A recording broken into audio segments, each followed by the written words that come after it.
Bismillahirrahmanirrahim. Bismillahirrahmanirrahim. Wa nafa'ana jumlahnya bidarin wa manfa'ana bima manfa'ana wa zidna ilman nafi'an wa manfa'an. Hadakumullah wa alamakumullah wa ta'ala bi rahmatika ya rahman. Para jemaah yang dimuliakan oleh Allah Subhanahu wa taala, kembali melanjutkan pengajian minggu lalu. Disebutkan bahwa apabila yang kemarin, apabila seseorang punya penghalang untuk wajib sholat, kayak misalkan head, perempuan head itu berhentinya di waktu asar, maka dia bukan hanya wajib sholat asar itu karena waktu asar, tapi juga plus mengkodok sholat zuhur dan hari itu. Atau nih pas isya suci, berarti dia harus sholat isya dan mengkodok sholat maghribnya. Karena maghrib dengan isya itu satu paket yang bisa dijamak. Zuhur dengan asar itu satu paket yang bisa dilaksanakan sholat jamak. Maka kalau berhenti pas waktu sudah masuk waktu asar, berarti dia plus wajib mengkodok sholat zuhurnya. Kalau dia berhenti pas waktu isya, berarti plus wajib mengkodok sholat maghribnya. Sekarang apa jika masalah itu turun Yunani datang? Tadi kan sudah head terus suci, atau gila terus sembuh. Kalau ini sembuh dulu terus gila, suci dulu terus head. Ayat waktu sudah masuk waktu sholat, taruhlah waktu sholat zuhur sudah masuk. Si perempuan ini termasuk orang yang wajib sholat. Terus dia belum sholat. Keburu datang darah head. Atau keburu edan, misalnya. Keburu ayah, umpama. Nah itu bagaimana? Idza tara'a hadzal mani wa qad madha min dukhulil waqti fardhu sholatil fardhu faqat fa alaihi qada. Kalau orang tersebut ketika masuk waktu sholat, umpama zuhur jam 12.00, datang waktu zuhur, dia nggak buru-buru sholat. Begitu jam 12:30, setengah 1, keluar darah haid. Sedangkan dia belum sholat zuhur. Ada waktu tuh 30 menit buat sholat zuhur, tapi dia nggak sholat zuhur. Nah, maka yang kalau haid itu datang saat sudah masuk waktu sholat dan dia belum sholat, dari awal waktu sholat sampai datangnya haid ini ada waktu yang cukup dipakai buat sholat. Sholat zuhur taruhlah butuh waktu sholatnya ya terus sekitar 5 menit lah mungkin ya, sholat zuhur 10 menit lah. Berikut wudhunya adalah 10 menit. Ada waktu 10 menit yang bisa dipakai sholat zuhur, tapi dia belum sholat. Kabur datang head. Nah, maka sholat zuhur mu'eta kudu dikodoan. Karena dia sudah menemukan waktu buat sholat sebelum datangnya head, tapi kita sholat. Ntar aja lah jam 2, atau ntar aja lah jam 1 sholatnya. Ternyata setengah 1 datang darah head. Dari awal waktu sholat jam 12 sampai setengah 1 itu ada waktu 30 menit. 30 menit eta bisa dipakai buat sholat zuhur, cukup gitu. Tapi dia belum sholat, keburu datang head. Maka sholat zuhur yang itu nanti kalau sudah suci harus dipotong. Berikut sholat asarnya. Berikut sholat asarnya pada hari itu. Jadi intinya begitu suci, terbuka kodoan dan hiji dohor, 2 asar. Tapi kalau baru juga 5 menit waktu duhur, azan karak beres, keluar ketihe. Nggak ada cukup waktu nih buat sholat. Ya karak azan dia makan makarak anggis doang. Begitu datang waktu sholat, ada yang azan, dia nungguin yang azan beres. Pas azan beres, mau wudhu, keluar darahnya. Dari waktu duhur datang ke datang head itu nggak ada waktu yang bisa dipakai buat sholat. Nggak cukup. Seperti dengan hanya 2 menit, dengan hanya tadi dia sholat duhur, taruhlah paling lama juga 10 menit ya. Iya, 10 menit acan ya. Dari awal waktu datang sampai datang head itu. Dia lagi mau wudhu, bahkan ketika awal waktu begitu masuk, selesai azan, baru jam 12:02 umpama. Ya, azan paling 2 menit. Dia mau wudhu keluar darah head, berarti dia hanya menemukan waktu 2 menit atau 3 menit, dan 3 menit ini nggak bisa dipakai sholat zuhur, nggak cukup. Maka lamun itu mah itu tidak perlu dikodok sholat zuhur. Kalau sholat zuhurnya tidak perlu dikodok, otomatis asarnya pun nggak perlu dikodok. Itu kalau awalnya suci terus datang head. Nah itu perempuan itu harus paham ke arah situ. Jangan begitu ada waktu zuhur jam 2 head datang kan sholat. Enggak sebenarnya ada waktu di kodok asar kong. Terus kodok sholat, yajibu kodok sholat, masalah sholat kodok. Yajibu kodok sholat, ini ada kenapa sholat itu harus dikodok? Ini Nabi pernah satu saat istirahat dengan para sahabatnya, di antaranya dengan bawa tukang azan yang Bilal bin Rabah. Saking lelahnya, itu Bilal begitu datang subuh, kamu bangunin saya. Bilal bangunnya tahu kalau sekarang mau jam 6:30 lah, kabarangan. Nggak ada yang bangun saat itu. Sehingga Nabi pun bangunnya kesiangan, sehingga tidak melaksanakan sholat subuh di dalam waktunya. Terus Nabi perintahkan untuk sholat subuh di waktu itu, padahal waktu itu waktu subuh sudah habis. Nah, itu karena berarti sholat kodok. Artinya sholat itu bila tertinggal, baik sengaja ataupun tidak sengaja, ya kalau tidak sengaja aja wajib dikodok yang ketiduran, apalagi yang sengaja, maka itu berarti harus dikodok. Baik itu dikodonya karena uzur ketinggalannya, ya nggak sempat sholat itu karena ada uzur, nggak semacam lupa atau tertidur, atau tanpa ada uzur, nggak lupa, nggak ketiduran, males saja, atau nggak ada waktu itu, bahasa nggak keburu, itu harus dikodok sholat wajib itu, sholat fardu. Bahkan sholat mah atau puasa, kalau yang sunnah itu dikodoin, sunnah lagi dikodoin, yang wajib ya wajib lagi dikodoin. Jadi sholat kodok itu ada yang kodok wajib, ada juga yang kodok sunnah. Kalau sholatnya sholat sunnah kita kodoin sunnah. Kita biasanya sholat duha nggak pernah tinggal kita sholat duha. Begitu satu saat kita sakit tidur dari subuh bangun dohor, nggak sholat duha tuh. Saya amat mau saya kodoin boleh. Sholat zuhur sholat duha tapi kodok. Jadi sholat yang sifatnya sunnah ketika sudah terbiasa lalu ketinggalan, itu sunnah dikodoin. Apa aja? Biasanya tiap malam baca Yasin 1 kali minimal. Tiap malam. Satu malam lupa ketiduran, bangun subuh. Atau siang baca, kodoin semalam. Jadi kebiasaan baik itu kalau sudah jadi kebiasaan dan tertinggal, itu kodoin. Biasanya hari Jumat saya suka bawa duit nih, goceng minimal buat masukin ke kotak amal. Jumat ini mah saking buru-burunya takut hujan lupa. Nggak ke bawah uang itu. Kodoin sama kita. Kapan? Atau hari Sabtu. Atau Jumat depannya. Double jadi 10. Ibu. Kebaikan itu sunnah dikodoin kalau ketinggalan. Biasanya saya ikut ngaji malam Senin. Karena ini masih sibuk. Kebenaran belum datang. Masih di perjalanan. Nggak keburu ngaji. Kodoin. Kapan ada pengajian nih? Malam Selasa ada. Ngaji. Kodoinnya kemana? Kebaikan itu kalau ketinggalan sunnah dikodoin. Secara umum. Urusan sholat wajib ya wajib, yang sholat itu wajib, kalau ketinggalan ya wajib. Ketinggalan itu ditinggal benar sengaja tanpa ada uzur, males atau apa, atau ketinggalan memang ada uzur, lupa atau ketiduran dan as-shalawatul faidah bi ghairi udhrin yajibu qada'uha dan faul. Karena meninggalin sholat wajib 2 macam. Ada yang punya alasan yang dibolehkan oleh agama kayak ketiduran itu, tidur jam 11 malam, bangun jam 6. Kan subuh udah lewat, nggak sengaja itu mah nggak bangunin, yang bangunin nggak ada, atau lupa beneran saking sibuknya ngaji Quran, kalau sholat sih, hebat amat sih. Atau ketinggalan karena tidak ada uzur, bukan lupa, bukan tertidur, memang males aja. Ya, intinya itu sih. Itu nggak ada uzur namanya. Itu yang dua-duanya ini, itu ninggalin sholat dengan cara itu semua harus dikodok. Cuman kalau nggak ada uzur ngodoinnya, itu harus buru-buru. Bukan tertidur, bukan ini apa namanya, bukan lupa.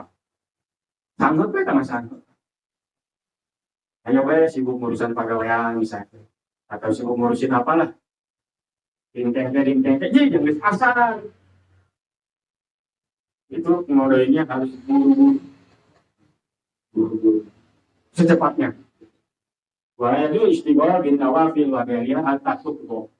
Bahkan nggak boleh dia sibuk dengan sholat sunnah sampai qada itu terbayar. Ada orang ini misalkan orang baru tobat,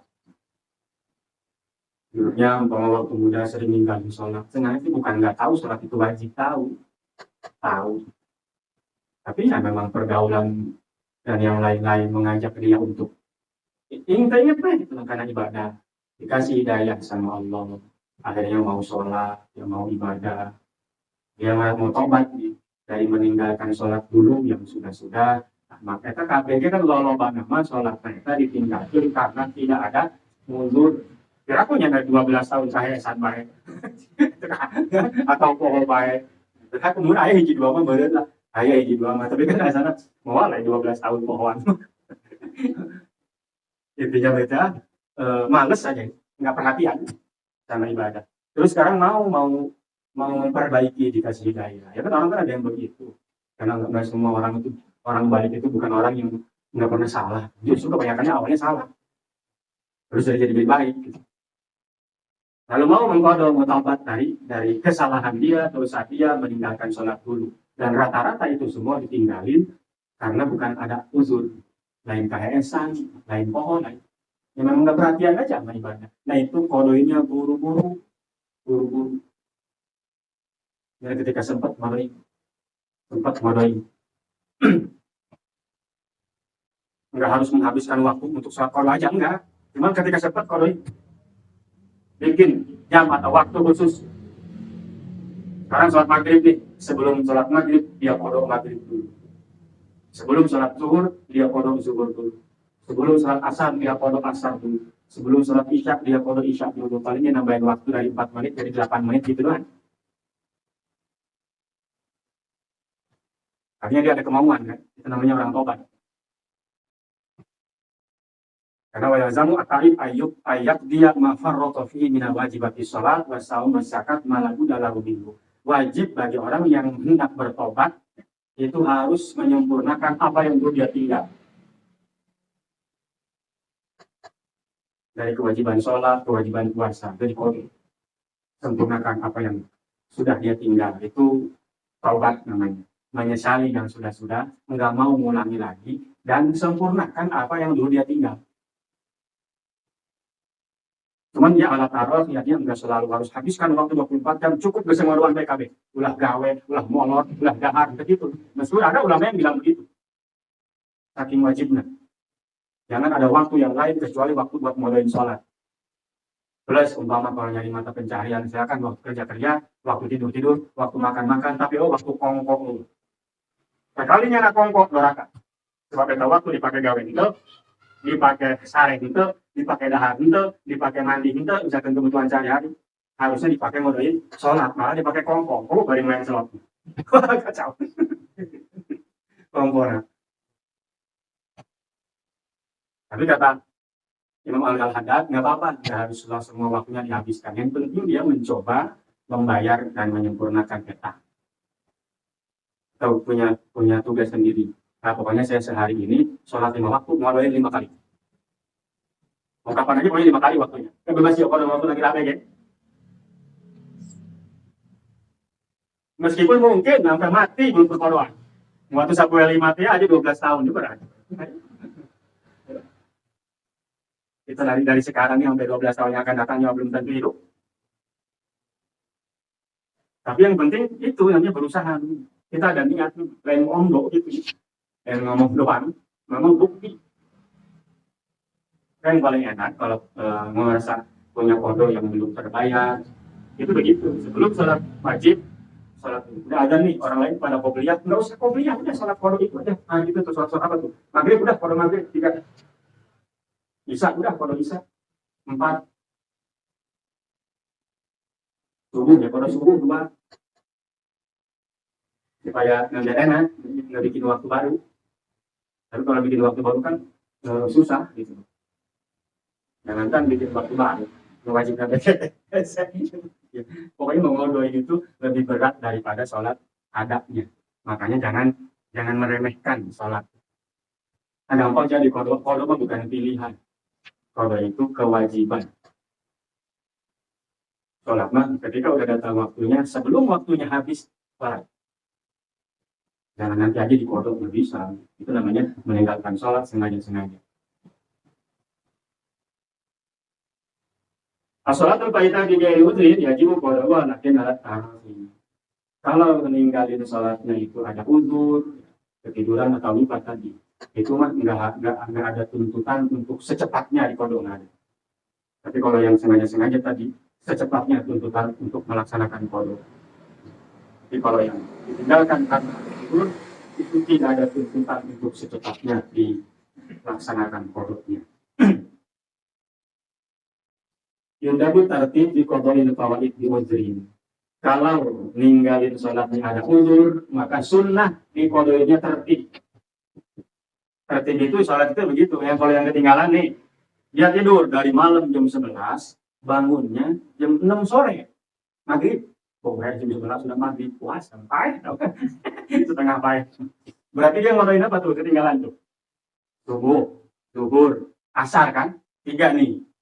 Maka sunnah bagi dia ngodoin itu subuh dulu, baru zuhur, baru asar. Itu bagusnya begitu ngodoinnya. Jangan asar dulu, terus zuhur, terus subuh. Karena ketinggalan juga subuh dulu, zuhur, terus asar. Maka dia sunnah mengkodoknya pun seperti itu. Tapi kalau yang ketinggalannya itu ninggalin sholatnya itu nggak ada udzur, males, maka wajib ngodoinnya tertib. Begadang jam 11. Udah jam 3. Begitu datang subuh, mau tujuh, lain salat subuh, kerupuk kerupuknya gitu nama aku yang lagi kecewa sama kehidupan, umpamanya kayak gitu. Misalnya yang gitu kan ada orang tuh ya, ibadah tuh rajin kalau lagi punya duit. Ayah begitu ayah. Namun bertebogan kan bukan dong ya. Soal ke sana tuh kayak di rumah gitu. Ayah lukut ke pangeran, namun susah, ayah kan pas itu. Namun keboga duit ingat wah sholat rajin. Tapi kersusah mah pohok, kesenang mah pohok. Ada yang begitu, ada yang sebaliknya. Lagi senang-senang nggak ibadah. Tapi lagi susah, malas ngapa-ngapain gitu. Nah ibadah ya, kategori jelema anu, kedua membuka duit ya, ibadah. Namun kersusah, malas. Subuh nggak sholat, maghrib nggak, zuhur nggak sholat, asar nggak sholat. Pas subuh diberi duit 2 juta, kucaleg. Waduh. Pas maghrib ya bunga tanya aing dik sholat mah so aing juga duit gitu kan. Setelah dia nggak sholat subuh, zuhur, asar. Nah ini ngodoinnya harus tertib. Subuh dulu kodok, terus asar doang, terus asar wajib itu tertib. Kalau nggak tertib, walaupun jadi kewajibannya nih selain wajib ngodoin, wajib tertib ngodoin. Karena kan makin riut ya makin beban. Ketika dia nggak tertib, kodonya terbayar tapi tetap punya dosa. Dosa tidak tertib itu. Jadi double. Makanya bagusnya begitu. Udah waktu sebelum subuh, kodok subuh. Sebelum sholat zuhur, kodok dulu zuhur. Kita tertib benarannya. Ketika pun itu ditinggal sama kita sengaja, emang harusnya begitu. Ketika pun tidak sengaja, sunnahnya begitu. Mendoain sholat. Makanya sholat mah perkara yang paling enteng tapi paling berat. Sehingga jangan disepelekan. Sekali menyepelekan itu berat. Iya, mengkuari. Nunggus Pak, tinggal di kodokan gitu, nunggus. Kalau tidak perlu apa punya salah, nunggus aja, saya nggak nunggus semua itu. Tinggal kuari benahi begitu. Barangkali juga kalau dulu kita nggak pernah, artinya baik atau buruk zaman lalu itu ya udah, tinggal perbaiki saja. Sesali itu dalam artian jangan diulangi lagi gitu aja. Udah sampai gara-gara bebenah tiap sholat wah kuari tobat, ayo kena sejadah ke hidupnya. Gawe itu naon itu bae pamajikan cacap. Sereng juga aing. Oh gawat kan. Juga terlalu banyak ingat dosa. Ingat dosa itu biar kita jangan dosa lagi gitu aja. Tapi kalau ingat dosa lalu jadi melupakan kita kepada nikmat Allah, ya jelek juga.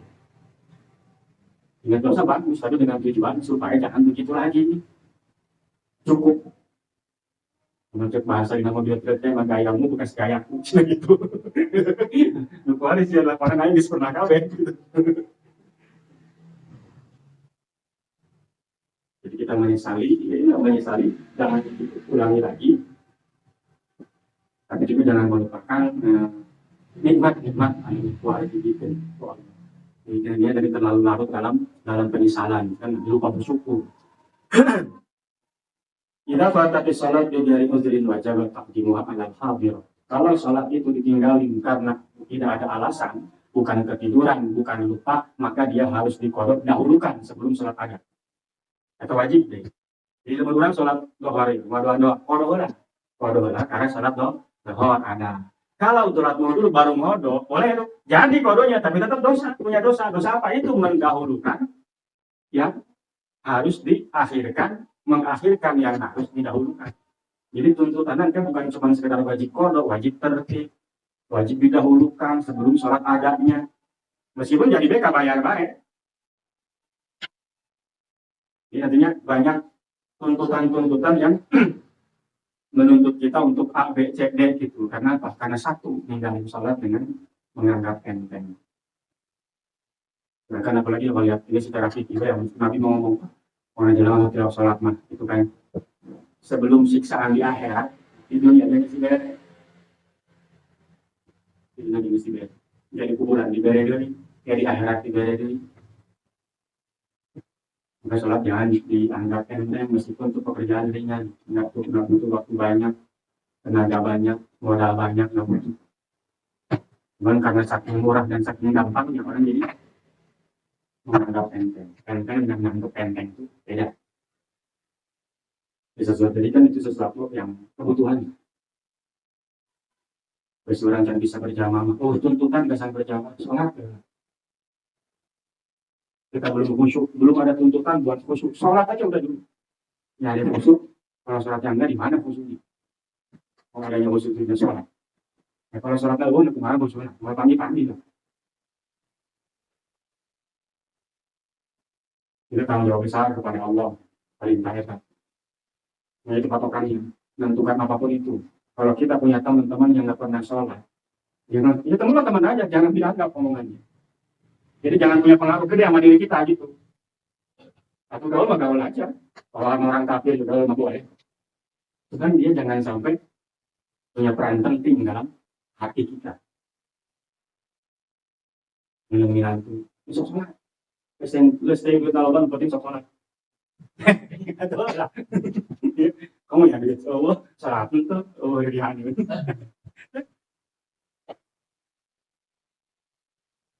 Pilih pemimpin ini dari Allah, nusuk sholat. Ada kafir majalah sholat kafir ya, dia orang mau bisa ditah sholat lagi dia kafir, dia mau Islam pangkot tapi di sholat kan lihat ya, itu lebih bahaya daripada yang sekalian kafir, karena kafir itu tidak ada tuntutan buat sholat. Yang agamanya bukan Islam. Ini namanya kalau bergaul aja kita punya teman yang bisa begitu. Syukur-syukur udah bisa menyadarkannya. Jangan dijadikan teman yang punya posisi penting gitu dalam diri kita. Karena ya bagaimanapun dia sama Allah aja nggak nurut kasarnya gitu. Apalagi sama manusia. Mau tanggung jawab sama Allah sholat 5 waktu doang itu bisa. Satu penting. Kalau ada urusan negara, wilayah, nggak masuk akal buat saya. Logika baik itu. Ya, semua yang logika dalil beritanya mau bisa. Nanti kalian bisa dalil, cuma itu makro logika kan. Orang belum bilang itu, ya awal deh nanya dengan lu. Atau kalau anak orang, balik awalnya anak orang lagi. Itu urusan dia. Lain-lainnya mah relatif. Lo pentingnya nggak bisa dijadikan patokan. Orang baik tapi nggak pernah sholat. Ya baiknya itu ya baik. Memang tuntutan baik bukan dasar bahwa saya harus baik karena baik itu begini. Kan lain. Orang yang berbuat baik karena tahu kebaikan, tahu agama, tahu ilmu. Dengan yang berbuat baik sekedar memang saya dituntut harus baik. Kita beda. Orang yang sering sedekah karena dermawan dengan orang yang rajin sedekah karena mau nyarek itu kan beda. Mikir itu beda kan? Beda. Nggak perlu dikasih tahu.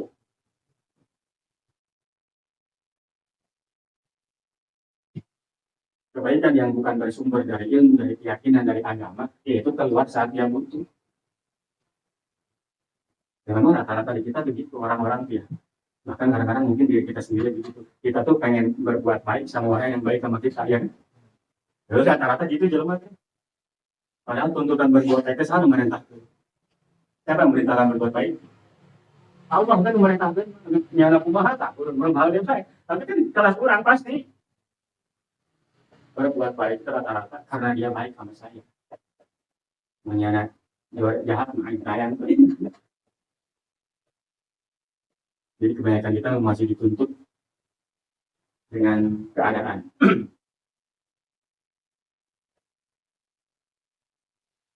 Kewajiban sholat itu harus tertib di kodoannya. Yang harus ngodoin dulu, yang ketinggalan baru sholat adatnya. Kalau waktunya masih panjang, kecuali waktunya udah mepet. Cuma sisa 5 menit lagi nih waktu subuh, udah itu mah ada dulu. Karena kalau nanti sholat qada dulu, yang ada malah jadi ketinggalan lagi, kan ngodoin lagi. Itu masalah sholat qada. Ya, sholat qada. Kalau sekedar kebayang doang, udah gimana caranya qada. Tapi kalau nutupin yang benar adalah tartib juga harus. Cara yang paling enak begitu. Setiap kita mau sholat fardu, sebelum itu sholat dilaksanakan, ngodoin dulu yang sejenis dengan itu. Mau sholat subuh, sebelum sholat subuh, ngodoin dulu subuh. Mau sholat zuhur, sebelum sholat zuhur, ngodoin dulu zuhur. Itu lebih mudah dan tidak terlalu menyita waktu. Nggak harus bikin jadwal baru gitu. Kalau istilah jadwal. Bahwa betapa sholat itu jangan dianggap enteng meskipun pekerjaannya tidak berat. Aneh orang bisa puasa seharian penuh, sholat 5 menit itu bisa. Aneh. Puasa bisa dengan apa? Bahkan 28 dengan rokok, dengan kopi, puasa dia. Tapi sini sholat 5 menit, nggak makan 5 menit. Dalam sholat itu kan nggak makan sama kan? Nggak makan, nggak kopi, nggak ngomong 5 menit. Terus kalau kiai itu tidak 5 menit. Sekarang syarat sahnya sholat artinya sholat itu tidak sah kalau yang ini nggak ada. Satu aja yang ini nggak ada, berarti sholat itu nggak sah. Kalau tidak sah, lalu berpahala tidak? Ya tidak, memang tidak. Sholatnya mah. Tapi baca Fatihahnya tetap ada pahalanya membaca Fatihah. Baca tasbihnya ya tetap ada pahala baca tasbih. Tapi sholatnya mah nggak ada, nggak sah. Kalau syarat yang ini terkumpul dari awal takbir Allah sampai dia salam assalamualaikum warahmatullah, itu harus ada yang ini. Kalau tidak ada, maka satu yang nggak ada, berarti sholat itu tidak. Pertama adalah masuk waktu. Nah, sholat kita mau putar kepaduan kayak waktuan. Ini mengajarkan kita disiplin dan tahu perintah, tahu posisi, tahu perintah. Kalau perintahnya begitu, ya udah begitu. Padahal masih orang kumpul kan macam sujud 2 kali. Itu sekali nggak mereka balik. Gitu kan, namun ngatur orang mah. Pertama tidak sah sholat kecuali masuk waktu. Baik yakin atau secara sangkaan kuat. Cara mengetahui waktu, pertama, ingkaru marifati yakin waktu.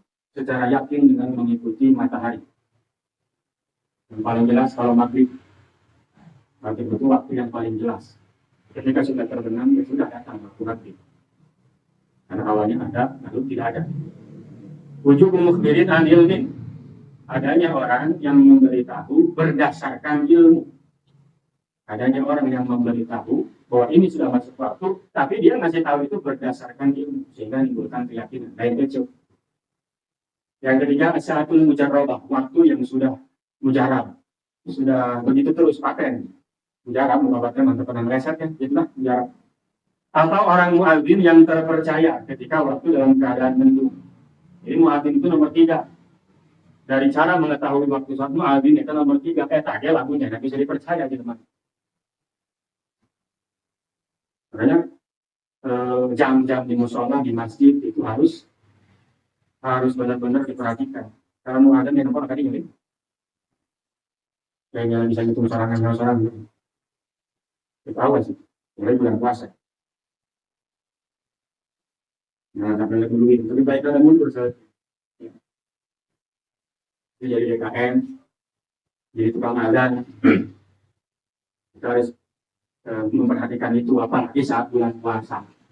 Karena nanti nongkrong-nongkrong, kita ngecek-ngecek jam, nanti jam misalkan kurang 5 menit, cepat dari atau ada patokan kalinya salembur buka KB puasa. Padahal misalnya waktu nasa tanggung jawab DKM. Nah udah kenyataan masyarakat ikut di situ, kenapa enggak merhatiin, enggak perhatiin. Urusan lupa nggak berkaitan dengan masjid, mah urusan ibadah lain lu. Ngajar terus membersihkan urusan administrasi bayaran listrik nanti ya. Nah, dan kita pentingnya tadi bayarnya. Kalau bahas kita harus tahu waktu benar-benar nggak sampai sama. Masih mending salah itu telat ya. Maghrib nih telat 5 menit. Kalau lebih baik teman. Tapi kalau lebih cepat kan itu banyak. Kalau di bulan puasa, betul jadi sunat puasa. Dibatalkan tamporan PKM. Aduh, makanya itu dijaga diperhatiin. Kamu jam-jam nanti kita adanya. Pokoknya diperiksa lah, udah mau Ramadan itu diperiksa. Bisa bakar aja ganti ke, separah si baterai. Kalau ada error setting lagi yang bagus, yang benar. Karena jadwal imsak yang menu ayat ya, kita menutup jam kurang. Di sini 17, 50 bisa nanti. Tempokan aja, tapi enggak sih. Atau yang ini ngaco ya lain itu ngaco. Iya mas, iya mas. Itu ngaco. Ya orang kok batu mancan, kok imam enggak, padahal sama makanya iya jadwalnya. Berarti kan ini ngaco mah. Dibenarkan dulu. Ya sekarang ada jam di HP itu ya. Update lah. Kalau ikut jaringan, maksudnya berdasarkan jaringan atau GPS. Ini mudah. GPS ini mah. Iya enggak. Nggak bisa kita nyalain. Loh, hubungannya itu segitu. Imkanul istihad minal basiri bihirfatin aw nahwiha. Bisa lagi dengan cara istihad di zaman dulu kan gak ada listrik, jam belum ada, listrik yang belum ada. Jadi para sahabat Nabi khususnya zaman waktu itu ngirin waktu subuhnya udah habis apa belum. Terus imsak apa subuhnya datang atau belum, datang pakai benang putih. Kalau putihnya udah kelihatan udah imsak ini. Karena kaca angan bulan cahaya gitu. Fajar kata fajar sodik ya. Kali bulan disebutkan hatta yatabayyana khaytul abyadu minal khaytil aswadi minal fajr. Sehingga jelas mana benang putih, mana benang hitam dari fajar sodik. Jadi ada yang bikin begitu caranya. Atau yang pakai kelelawar. Biasanya kelelawar itu keluar kalau sudah maghrib. Nah, dia matanya nggak kuat dengan matahari. Ingkau ijal lama biar pada namanya atau taklid, berarti taklid ikut. Nah, ikut itu adalah cara mengetahui waktu yang paling terakhir itu dengan cara taklid, ngikutin orang yang bisa, orang yang mampu, nggak bisa ikhtiar sendiri. Seperti ngikutin orang yang mengerti dalam hal itu. Seperti orang tanya punya waktu jadwal imsakiyah Ramadan ya. Orang ayo di lembaga namanya terpercaya. Kita ikut ke situ taklid namanya. Kita ujung-ujungnya cara mengetahui waktu. Cuma tadi itu yang itu akan benar. Kalau jam kita di rumah benar. Kalau jamnya ngaco mah tetap aja dia lagi jadi ngaco. Jadwal imsakiyah. Ada yang ikut TV kan. Cuma yang nonton ke TV. Nggak lihat dulu TV juga. Gimana? Ada wilayah Surabaya sekitarnya itu loh. Kenapa abang TV? Jakarta dan sekitarnya itu kemana nyampenya? Meninggi Jabodetabek jelas. Jakarta dan sekitarnya. Sekitar sampai mana sekitarnya itu? Sampai di sana enggak?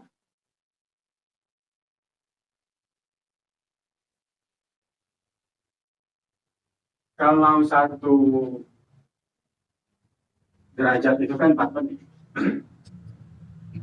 Ada kan GPS kita dengan Monas tempur sabaraha beda. Di GPS itu kan ada kan, lintang utara, lintang selatan, bujur barat, bujur timur, bujur gore. Itu kan ada. Pasti ada tuh, ayah beda nah. Mau akur. Pasti ada beda ta. Beda itu kalau nyampe 1 derajat, bedanya berarti 4 menit. Makanya beda 1 derajat dengan Jakarta, dari tungguin. Dan matahari itu kan yang barat berarti lebih dulu aja. Yang barat lebih dulu terbenam ya, kan? Lebih dulu maghribnya kan? Yang timur. Nah, Jakarta dengan kita di timur mana? Timurnya nah kan? Ini jadi di situ sudah mungkin sudah terbenam, ini kita belum mau jalannya ke sini kok, ke barat kan? Berarti lamun buka helaannya nah, lamun subuh imsak helaan urang gitu kuduna. Ya kan dia dari timur ke barat jalan kan, kita posisinya lebih barat di Jakarta ya urang. Matahari kan dia lembah yo, ini terbenam dia. Berarti di sini sudah terbenam, di sini mah belum mau dia masih jalan di sini. Berarti nggak bisa dijadikan patokan 100% itu ada di televisi itu kalau ada bahasa wilayah Jakarta dan sekitarnya. Nah, kita juga bingung dan di sekitarnya itu sampai mana? Sampai Kuningan. Wah, di Cirebon. Apalagi sekarang zaman dan modern kan banyak yang bisa. Kita masalah terkait dengan syarat salat pertama harus masuk waktu. Secara yakin atau sangkaan kuat itu 75% lah mengatakan ini sudah masuk waktu. Kalau yakin udah jelas yakin. Ya misalkan masa udah 6:30 misalkan dia belum udah gelap itu 6:30 masanya belum maghrib. Itu nanti yang lainnya masalah-masalah terkait dengan masalah waktu tadi kalau sholat